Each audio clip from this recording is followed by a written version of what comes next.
Buenas tardes, mi nombre es Rodrigo Carbacho y el día de hoy les voy a presentar sobre los diferentes sistemas de riego, sus principales ventajas, desventajas y el método de elección que nosotros utilizamos para el sistema de cultivo de la entrega pasada. En la actualidad, los sistemas de riego se basan en la premisa de racionar y distribuir de forma óptima y eficiente el agua disponible. Existen métodos de riego más eficientes que otros y estos van a depender según el tipo de cultivo que tengamos y las condiciones del terreno de nuestro predio. Entre ellos, los sistemas de riego los podemos clasificar por gravedad, el riego por goteo, el riego por aspersión y el riego subterráneo.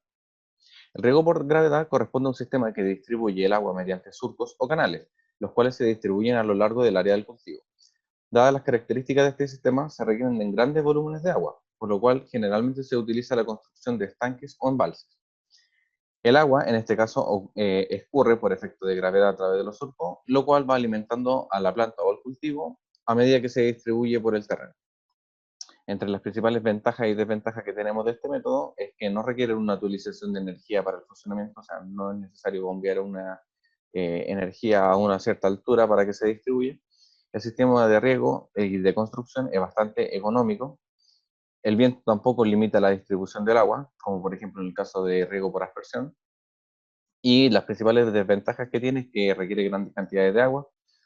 Idealmente se requiere que el terreno de cultivo o el predio no sea plano, no inclinado, y también favorece el crecimiento de la vegetación, entre ellos maleza, y dada la constante humedad de la raíz, puede incluso llegar a podrirla.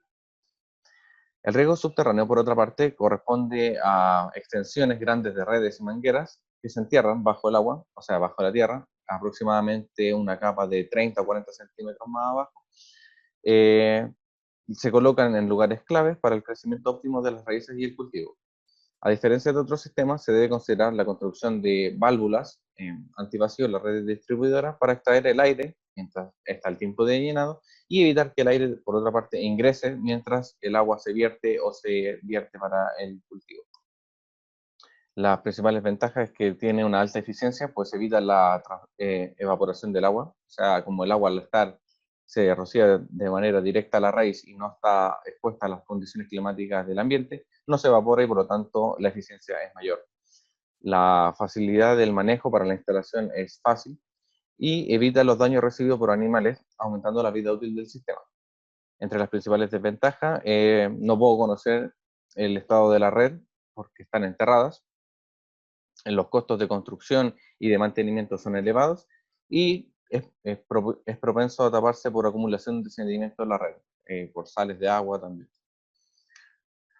Los riegos por goteo corresponden a un sistema de distribución de agua bastante localizada y puntual, lo que se traduce en terrenos secos, pero los cultivos poseen la humedad ideal para su crecimiento. Este tipo de riego permite obtener una de las mayores tasas de eficiencia posible, a través de un consumo constante de agua, pero de manera lenta y uniforme. Y esto es como una característica propia de este sistema, es que es apto para todo tipo de terrenos e independiente de las condiciones climáticas del entorno. Las ventajas entonces, habíamos dicho que posee un bajo consumo de agua, la eficiencia alcanza entre un 90 a un 95%, quizás es la más alta para los sistemas de riego. Mantiene una humedad constante para el desarrollo de la raíz del cultivo y es independiente de las condiciones climáticas.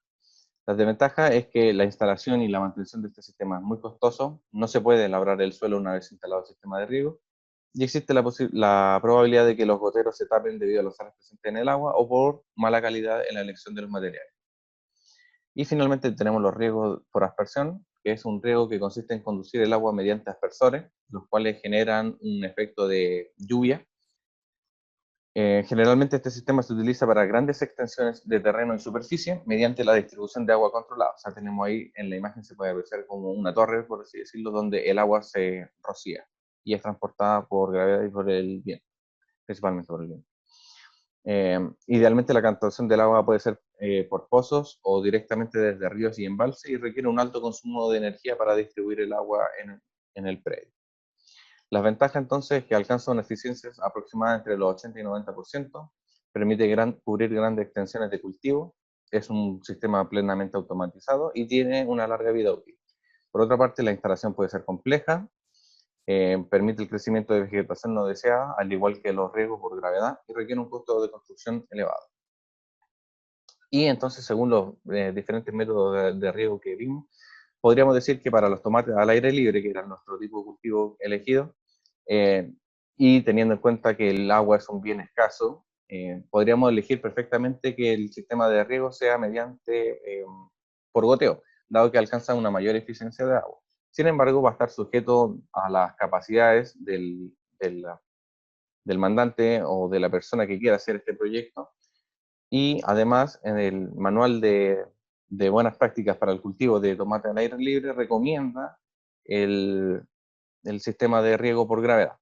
Entonces, pues, si consideramos que vamos a tener bajos movimientos de tierra, o sea, menores a 300 metros cúbicos por hectárea, eh, y que, bueno, el costo de construcción va a estar sujeto a la persona, eh, como el proyecto se plantea desde cero, o sea, desde la siembra del tomate, se puede diseñar de forma correcta el riego por surco y el acondicionamiento para el cultivo.